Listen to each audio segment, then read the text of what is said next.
नमस्कार बालमित्रांनो, तुमचे या चॅनलमध्ये स्वागत आहे. मित्रांनो, आज आपण घेत आहोत सेतू अभ्यासक्रम इयत्ता 5वी चाचणी क्रमांक 3. मित्रांनो, चाचणी क्रमांक 3 ला आपण सुरुवात करत आहोत. त्याआधी तुम्ही या चॅनलवर नवीन असाल मित्रांनो तर चॅनलला सबस्क्राईब करा. चला मित्रांनो, सुरुवात करूया. इयत्ता 5वी गणित चाचणी क्रमांक 3. चाचणी क्रमांक 3 मित्रांनो, दिवस आहे 45वा. मित्रांनो, आज आपण घेत आहोत इयत्ता 5वी गणिताची चाचणी क्रमांक 3. मित्रांनो, सुरुवातीला विद्यार्थ्याचे नाव, तुम्ही तुमचं नाव तिथे लिहा. प्रत्येक प्रश्नाला प्रत्येकी 1 गुण आहे. मित्रांनो, आता आपण सुरुवात करूया. प्रश्न पहिला, 5/6 हा अपूर्णांक तयार करण्यासाठी दिलेल्या आकृतीचे किती भाग रंगवले पाहिजेत? मित्रांनो, 5/6 आहेत, टोटल भाग आहेत 6. आपल्याला अपूर्णांक तयार करायचा आहे. थोडक्यात 5/6 म्हणजे आकृतीचे आपल्याला 1, 2, 3, 4 आणि 5 भाग रंगवावे लागतील. म्हणजे आपलं उत्तर आहे मित्रांनो ब 5. तुम्ही इथे पर्याय लिहा. इथे तुम्ही पर्याय लिहू शकता मित्रांनो ब. ओके फ्रेंड्स, पुढचं गणित. दुसरा प्रश्न बघा. चौरसाकार रुमालाची मधोमध एकच घडी घालून खालीलपैकी कोणता आकार बनवता येणार नाही? मित्रांनो, तुमच्या इथे लक्षात येईल, रुमाल तुम्ही पाहिलेला आहे, चौरसाकृती रुमाल आहे. समजा मित्रांनो, तो रुमाल जो आहे तो या पद्धतीने हा चौरसाकृती आहे असं आपण समजूया. मित्रांनो, याच्यातनं जर तुम्हाला घडी घालायची ठरवली, मधोमध घडी घालायची ठरवली, समजा मी इथून मित्रांनो घडी घालतोय, तर हा जो आकार आहे हा या बाजूला जाईल, इकडचा भाग नाही का या बाजूला जाईल, म्हणजेच हा तयार होईल आयत. आयत तयार होईल असं आपल्याला दिसतंय. त्याचप्रमाणे मित्रांनो, याला समजा मी मधून घडी घातली. थोडक्यात मित्रांनो, या पद्धतीने मी जर समजा घडी घातली, असून याला घडी घातली, तर हा तयार होईल त्रिकोण. मग मित्रांनो, तो आयत तयार होतो, त्रिकोण तयार होत नाही, त्रया तयार होतो. मग कोणता आकार बनवता येत नाही? तर आपलं उत्तर आहे चौरस. तो मित्रांनो चौरस बनवता येत नाही. म्हणून आपलं पर्याय क्रमांक असणार आहे क, जो आहे चौरस. ओके फ्रेंड्स, आता तुम्ही इथे लिहू शकताय क, इथे लिहा क. या पद्धतीने मित्रांनो तुमचा दुसरा प्रश्नसुद्धा पूर्ण होईल. तिसरा प्रश्न बघा. संजयकडे एक सफरचंद होते. त्या सफरचंदाने त्याने काही समान भाग केले. त्यातील 1/4 भाग त्याने त्याच्या लहान भावाला दिला. 2/4 भाग त्याने ताईला दिला. त्याने स्वतः सफरचंदाचा एक भाग खाल्ला, तर त्याने सफरचंदाचे किती समान भाग केले? मित्रांनो, त्याने सफरचंदाचे 4 समान भाग केले असं आपल्याला इथे दिसतंय. एक भाग त्याने घेतला, 2 भावाला दिले आणि एक त्याने स्वतः घेतला. त्यामुळे मित्रांनो असं आपल्याला म्हणता येईल की त्या सफरचंदाचे 4 भाग जे आहेत ते केले होते. म्हणून याचं उत्तर आहे मित्रांनो प्रश्न तिसरा. तुम्ही उत्तर लिहू शकतात ब आणि इथे लिहा ब. ओके फ्रेंड्स, अशा पद्धतीने तुम्ही याचं उत्तर जे आहे तिसऱ्या प्रश्नाचं ते तुम्ही लिहू शकाल. ओके, पुढचा प्रश्न. चौथा प्रश्न. 26 जानेवारीच्या कार्यक्रमासाठी मिनलने दिनांक 21 ते 24 जानेवारीपर्यंत गायनाचा सराव केला, तर तिने एकूण किती दिवस सराव केला? मित्रांनो, 21 तारीख, 22 तारीख, 23 तारीख, 24 म्हणजे झाले 4 दिवस. म्हणून याचं उत्तर असणार आहे मित्रांनो पर्याय अ, 4 दिवस. त्यामुळे मित्रांनो तुम्ही इथे लिहिणार आहात अ. ओके फ्रेंड्स, अशा पद्धतीने तुम्ही इथे अ लिहा. पाचवा प्रश्न लगेच घेऊया. बाजूच्या चित्रातील घड्याळात किती वाजले आहेत ते सांग. मित्रांनो, लहान काटा 3चा थोडा पुढे गेला आहे आणि मोठा काटा जो आहे तो 4 वर आलेला आहे. म्हणजेच 12 पासून जर आपण मोजले तर 5, 10, 15, 20, 3 वाजून 20 मिनटं झालेले आहेत. म्हणजे जो आपला पर्याय आहे तो आहे क आणि इथे लिहा मित्रांनो तुम्ही क. ओके फ्रेंड्स, पुढचा प्रश्न. प्रश्न 6वा.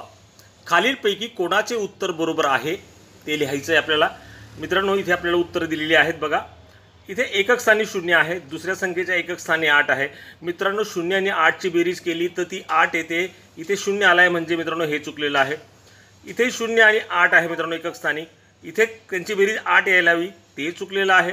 मग मित्रांनो यांची बेरीज करूया. 0 + 8 8 झाले, 7 + 2 9 झाले, 1 जसा तसा खाली उतरवला, 4 जसा तसा उतरवला, म्हणजे अहमदचं जे उत्तर आहे ते मित्रांनो बरोबर आलेलं आहे, नाही का. इकडे सुद्धा मित्रांनो 8 + 0 0 आला आहे, त्यामुळे हे सुद्धा चुकलेलं आहे. म्हणून आपला पर्याय आहे अहमद. मग मित्रांनो इथे पर्यायांना नाव दिलेलं नाही, तर तुम्ही उत्तरच इथे लिहू शकतात अहमद. ओके फ्रेंड्स, हे उत्तर तुम्ही जसंच्या तसं मित्रांनो इथे लिहिणं अपेक्षित आहे. ओके, आता मित्रांनो पुढचा प्रश्न. मित्रांनो इथे आपल्याला वजाबाकी करायची आहे. 3216 वजा 97. जॉन, शीतल, राकेश आणि जावेद यांनी त्या वजाबाकी केल्या आहेत. आता आपल्याला बघूया कोणाची वजाबाकी बरोबर आहे. आता मित्रांनो इथे प्रत्यक्षात तुम्ही वजाबाकी करण्यापेक्षा निश्चित धावती नजर जरी टाकली, 3216 मधनं 17 वजा करायचे आहेत मित्रांनो. 3216 मधनं 17 वजा केले, तिथे आले 3111. मित्रांनो 3111 हे आपल्याला उत्तर जे तिथे चुकीचं दिसतंय, नाही का. 3111 मध्ये जर 17 मिळवले तर 3200 होणारच नाही, 216 होणारच नाही. आपण उलट जाऊया म्हणजे पटकन होईल. आता इथे 3211 मध्ये मित्रांनो 17 मिळवले, तर 3211 मध्ये 17 मिळवले तर 3296 होणार नाहीत. पण इथे 3199 मध्ये जर तुम्ही 17 मिळवले, तर मित्रांनो 9 + 7 16, इकडनं बेरीज करा, पटकन होईल. 9 10 11 हातच्याला 1, 3296. म्हणजे ही वजाबाकी जी आहे ती बरोबर आहे हे आपल्याला कळतं. म्हणून इथे उत्तर जे आहे मित्रांनो ते येणार राकेश, कारण की आपला पर्याय 3 क्रमांक बरोबर आहे. त्याला पर्याय क्रमांक दिला नाही, म्हणून तुम्ही उत्तर लिहा राकेश. ओके फ्रेंड्स, 8वा प्रश्न बघा मित्रांनो. पिहूजवळ आंब्याचे 12 खोके असून प्रत्येक खोक्यात 24 आंबे आहेत, तर पिहूजवळ एकूण किती आंबे आहेत? मित्रांनो 12 खोके आहेत आणि प्रत्येक खोक्यात 24, म्हणजे आपल्याला गुणाकार करावा लागेल. 24 गुणिले 12 हे आपल्याला करावं लागेल. आणि जे उत्तर येईल मित्रांनो ते असणार आहे 12 चौक 48, 8 हातच्याला 4, 12 दूने 24 आणि 4 होतात मित्रांनो. 24 आणि 4 झाले 28, म्हणजे 288 उत्तर कुठे आहे? तर पर्याय क्रमांक ड जो आहे तो आपलं उत्तर आहे 288. त्यामुळे मित्रांनो उत्तर जे आहे तुम्ही इथे लिहिणार 288, इथे पर्याय लिहिणार ड. ओके फ्रेंड्स, 9वं गणित बघा काय दिलं आहे आपल्याला. एका शाळेत प्रार्थनेसाठी विद्यार्थ्यांच्या रांगा तयार केल्या, तेव्हा प्रत्येक रांगेत 11 विद्यार्थी अशा 15 ओळी तयार झाल्या, तर तिथे प्रार्थनेसाठी एकूण किती विद्यार्थी उपस्थित होते? मित्रांनो प्रत्येक रांगेत 11 विद्यार्थी अशा 15 रांगा तयार केल्यात, म्हणजे 15 गुणिले आपल्याला करावे लागतील 11. करूया पटकन. 15 गुणिले 11 आपल्याला करायचे आहेत. 15 गुणिले 11, 11 5 55, 5 हातच्याला 5 येईल. 11 1 11 आणि 5 होतात मित्रांनो 16, म्हणजे 165. मित्रांनो 165 आपला पर्याय आपल्याला दिलेला आहे, तो आहे पर्याय क्रमांक 4, म्हणजे ड. आपलं उत्तर आहे 165 ड. मित्रांनो इथे तुम्ही लिहा ड. ओके फ्रेंड्स, आता मित्रांनो पुढचा प्रश्न लगेच घेऊया. रस्त्याच्या बाजूला विजेचा खांब व त्यांचा तणाव यात कोण दिसून येतो? मित्रांनो हा आहे विजेचा खांब आणि हा आहे तणाव, ज्याला सपोर्ट करतो. तर मित्रांनो इथे जे लक्षात येईल तुमच्या, तर हा जो कोण आहे हा 90 पेक्षा कमी दिसतोय, म्हणजे हा लघु कोण आहे, नाही का मित्रांनो. हा जो आहे तो आहे लघु कोण. म्हणून पर्यायाच्या ठिकाणी मित्रांनो लिहिणार आपण ब. इथे लिहूया आपण ब. आणि मित्रांनो आपलं उत्तर जे आहे ते ब लघु कोण आहे हे तुम्हाला कळालंच आहे. ओके फ्रेंड्स, 11वा प्रश्न. 38,272 या संख्येत 8 अंकाची स्थानिक किंमत किती? आता मित्रांनो 8 अंक बघा, हा इथे आहे. ओके, किंवा आपण इकडे त्याला दाखवूया. हा 8 अंक आहे. इकडनं जर आपण सुरुवात केली मित्रांनो, एकक, दशक, शतक आणि येतो 1000. 8ची स्थानिक किंमत झाली मित्रांनो 8000 रुपये. 8000. तर मित्रांनो 8000चा पर्याय आहे अ, त्यामुळे इथे लिहिणार आपण पर्याय क्रमांक अ. हे झालं आपलं 11व्याचं उत्तर. प्रश्न 12वा बघा. तन्मयजवळ 45 गोट्या आहेत. त्याने आपल्या प्रत्येक मित्राला 3-3 गोट्या वाटायचे ठरवले, तर त्या गोट्या किती मित्रांना वाटता येतील? मित्रांनो इथे आपल्याला भागाकार करावा लागेल, नाही का. 45ला मित्रांनो 3 आणि भागूया, बघूया काय मिळतं आहे. 45 भागिले आपल्याला समजा 3 करायचे असतील मित्रांनो, 3 1 3, इथे वजाबाकी करणार, 4तनं 3 गेला, 1 उरला, 15 झाले. 3 5 15 होतात, इथे येतील 15 आणि खाली बाकी येणार 0. म्हणजे उत्तर आलं आहे मित्रांनो 15. 15 पर्याय आपल्याला दिलेला आहे, तो आपण बघूया. 15 पर्याय जो आहे तो कुठे मित्रांनो, तो बघा आपला प्रश्न ओके. तर पर्याय क्रमांक आहे ब. पर्याय क्रमांक ब आपलं उत्तर आहे 15. त्यामुळे इथे तुम्ही लिहा ब. Okay friends. पुढचा प्रश्न. सविताने तिच्याकडील 100 रुपयांपैकी 9 रुपये स्वतःकडे ठेवून उर्वरित रक्कम 7 मुलांना समान वाटली, तर प्रत्येकाला किती रुपये मिळतील? मित्रांनो, तिच्याकडे होते 100 रुपये, नाही का. मग तिने 100मधनं काय केलं तर 9 रुपये स्वतःकडे ठेवले. मग मित्रांनो, 100मधनं जर 9 वजा केले तर किती येतात? तर ते येतात 91. मग हे 91 रुपये तिने 7 मुलांना वाटले. म्हणजे आपल्याला काय करावं लागेल तर 91ला 7ने भागावं लागेल. ओके फ्रेंड्स, आपण याला भागूया. 7 1 7, वजाबाकी करणार 2 आले 21 आणि 7 त्रिक होतात मित्रांनो 21, बाकी येणार 0. म्हणजेच काय तर तिने 13 रुपये वाटले प्रत्येकाला. हे याच्यावरून आपल्याला कळतं आहे. तर मित्रांनो, आपण उत्तर बघूया. उत्तर आपल्याला दिलेलं आहे 13, जे आहे पर्याय क्रमांक ब म्हणूया त्याला. आणि इथे मित्रांनो तुम्ही लिहिणार आहात ब. या चौकटीमध्ये ब लिहा. पुढचा प्रश्न लगेच घेऊया. गोकुळा आणि मारुती दोघांजवळ प्रत्येकी 1000 रुपये होते. गोकुळाने 120 रुपये खर्च केले, तर मारुतीने 180 रुपये खर्च केले. तर आता त्यांच्याजवळ प्रत्येकी किती रुपये शिल्लक राहिले? मित्रांनो, प्रत्येकाजवळ होते 1000 रुपये, नाही का. 1000 रुपये होते प्रत्येकाजवळ. प्रत्येकाने वेगवेगळे खर्च केलेत. आता गोकुळचं आपण बघूया. गोकुळजवळ समजा मित्रांनो 1000 रुपये आहेत. त्याने खर्च केले म्हणजे त्याच्याकडनं ते गेले, म्हणजे 120 त्याने खर्च केले होते. मग 120 जर मित्रांनो याच्यातनं खर्च केले तर किती उरतात? तर उरतात 880 रुपये. मग मित्रांनो, गोकुळजवळ 880 रुपये असायला हवेत. मारुतीजवळ पण होते 1000 रुपये. त्याच्यातनं त्याने मात्र खर्च केले आहेत 180 रुपये. आणि 1000मधनं 180 वजा केले तर आपल्याला मिळतात 820 रुपये. म्हणजेच काय, गोकुळाजवळ 880 आणि मारुतीजवळ 820 रुपये असायला हवेत. मग मित्रांनो, तो पर्याय आपल्याला दिलेला आहे. तो पर्याय आहे ब, 880 गोकुळाजवळ आणि मारुतीजवळ 820. हे आपलं उत्तर इथे लिहिणार मित्रांनो तुम्ही ब. ओके फ्रेंड्स, 15 गणित लगेच बघूया. बघा मित्रांनो, 15 प्रश्न आपल्याला दिलेला आहे. 1275 या संख्येत 8 शतक आणि 4 दशक मिळवल्यास उत्तर किती येईल? आता 8 दशक म्हणजे किती मित्रांनो? तर 8 दशक म्हणजे 800 आणि 4 दशक म्हणजे किती? तर 40. तर म्हणजे मित्रांनो आपल्याला थोडक्यामध्ये 1275 रुपये 1275 या संख्येत 8 शतक म्हणजे 800 मिळवायचे आहेत. त्याचप्रमाणे 4 दशक म्हणजे 40 मिळवायचे आहेत. यांची जर बेरीज केली तर ती आपण करूया 5. 7 आणि 4 11 होतात. हच्च्याशी 1 आला, 8 आणि 2 10 आणि 1 11 झाले. हच्च्याला 1 गेला, 2 झाले, 2115. मग मित्रांनो, क पर्याय आपल्याला दिला आहे 2115. म्हणून आपलं उत्तर येणार आहे 2115. याला आपण खूण करूया. 2115ला गोल करूया आणि आपल्याला उत्तर लिहायचे तिथे लिहूया क. पर्याय क हा उत्तर असणार आहे.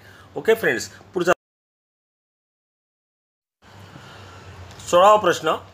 राजन व अनिल यांनी आपापल्या धावपट्टीवर एक फेरी पूर्ण केली तर खालीलपैकी कोणते विधान चूक आहे? कोणतं विधान चूक आहे ते मित्रांनो आपल्याला बघायचं आहे. आता बघूया. राजनची धावपट्टी ही आहे 4 मीटर, इकडे 3 मीटर, इकडे 4 मीटर व इकडे 3 मीटर. या सर्वांची बेरीज केली तर मित्रांनो ते 4 आणि 3 7 आणि 4 11 आणि 3 14. म्हणजे राजन 14 मीटर धावला, हे बरोबर विधान आहे. अनिल 12 मीटर धावला. प्रत्येक बाजू याची आपल्याला 3 3 3 दिसते. 3 3 दिलेली आहे म्हणजे 3 6 9 आणि 12 मीटर धावला, हेही विधान बरोबर आहे. मित्रांनो, राजन 14 मीटर धावला आणि अनिल 12 मीटर धावला. मग तिसरं विधान मित्रांनो काय बघा. तिसरं विधान आपल्याला दिलं आहे अनिल राजनपेक्षा 2 मीटर जास्त धावला. मित्रांनो, अनिल तर धावला होता 12 मीटर आणि जो राजन आहे तो धावला होता मित्रांनो 14 मीटर. तर राजन मित्रांनो 2 मीटरने जास्त धावला, अनिल राजनपेक्षा 2 मीटरने धावला, हे विधान चूक आहे. उलट आहे, राजन जो आहे मित्रांनो तो 2 मीटरने जास्त धावला होता, म्हणजे हे विधान आपल्याला चूक मिळालं. इकडे दिलं आहे राजन अनिलपेक्षा 2 मीटर जास्त धावला, हे बरोबर आहे कारण की राजन धावला होता 14 मीटर, अनिल धावला 12 मीटर. म्हणजेच काय, राजन अनिलपेक्षा 2 मीटर जास्त धावला. म्हणजे थोडक्यात आपल्याला जे उत्तर आहे ते जे चुकीचं उत्तर आहे, जे विधान चुकीचं आहे ते आहे विधान नंबर 3 म्हणजे क. म्हणून पर्याय तुम्ही इथे लिहिणार मित्रांनो क. ओके फ्रेंड्स, पुढे 17वा प्रश्न, मानसीचा प्लॉट मेघनाच्या प्लॉटपेक्षा किती चौरस मीटरने मोठा आहे? आता मित्रांनो, मानसीचा जो प्लॉट आहे तो आयताकृती आपल्याला दिसतोय, नाही का? आयताचं क्षेत्रफळ काढलं तर आपल्याला मानसीच्या प्लॉटचं क्षेत्रफळ मिळेल, थोडक्यामध्ये चौरस मीटरमध्ये मिळेल. तर आपल्याला मित्रांनो इथे दिलेलं काय बघा, हा 12 मीटर आहे, हा 16 मीटर आहे.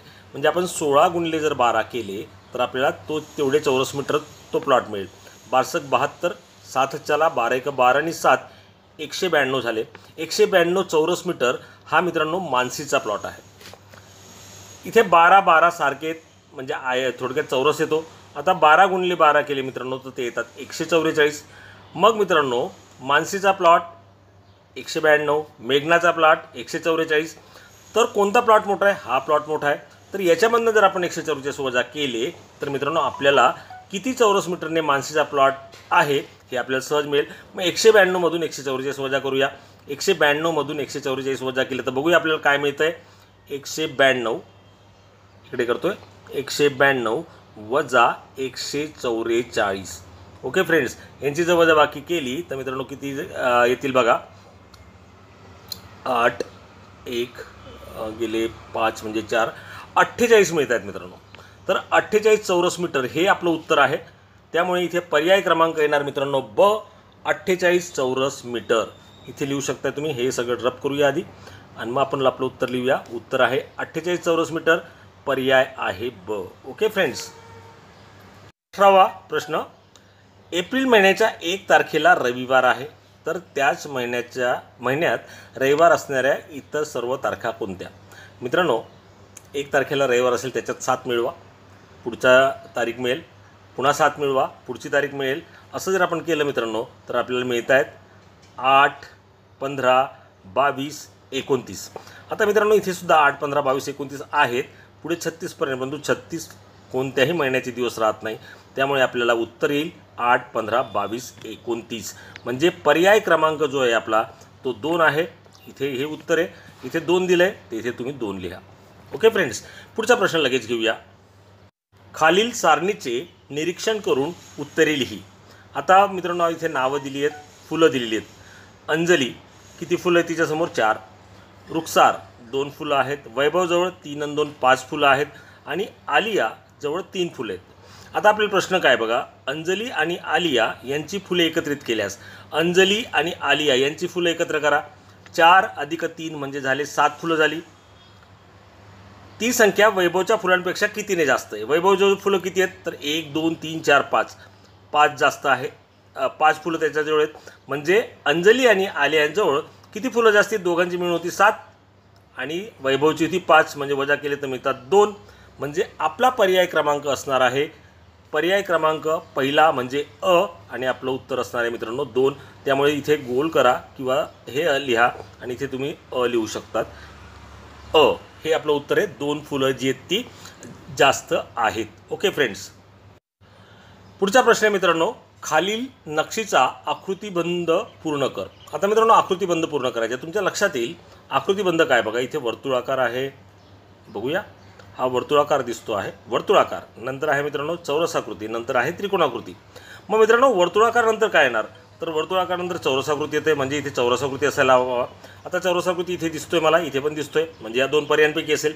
आता चौरसाकृतीनंतर काय येतो? त्रिकोणाकृती, तो इथे आहे. मग त्रिकोणाकृतीनंतर मित्रांनो काय आलेलं आहे? पुन्हा ते 3 संपल्यानंतर वर्तुळ आलेलं आहे. मग मित्रांनो इथे वर्तुळ येणार, नाही का? इथे वर्तुळ येणार आणि या पर्यायामध्ये चौकोनांतर त्रिकोण आहे, त्यामुळे हा पर्यायी बाद झाला. आणि पर्याय क्रमांक क जो आहे तो आपलं उत्तर असणार आहे. लक्षात घ्या मित्रांनो, हे तुम्हाला कळालं असेल कशा पद्धतीने. नक्षीचा आकृतिबंध म्हणजे काय? सुरुवातीची आकृती बघून आपण तो विचार करायचा असतो. वर्तुळ नंतर आहे चौकोन, त्यामुळे चौकोन इथे 2 पर्याय होते, तर हा चौकोन आपण निवडला. कारण की ट्रायंगल नंतर त्रिकोणाकृतीनंतर पुन्हा गोलाकार येतोय, त्यामुळे मित्रांनो इथे गोलाकार येणार. म्हणून आपला पर्याय आहे क. तुम्ही इथे उत्तर लिहा मित्रांनो क. Okay friends. पद्धतीने मित्रांनो तुमची ही चाचणी परीक्षा संपली. आय होप ती तुम्हाला कळाली असेल आणि तुम्ही लिहाल सुद्धा व्यवस्थित. Good bye, take care.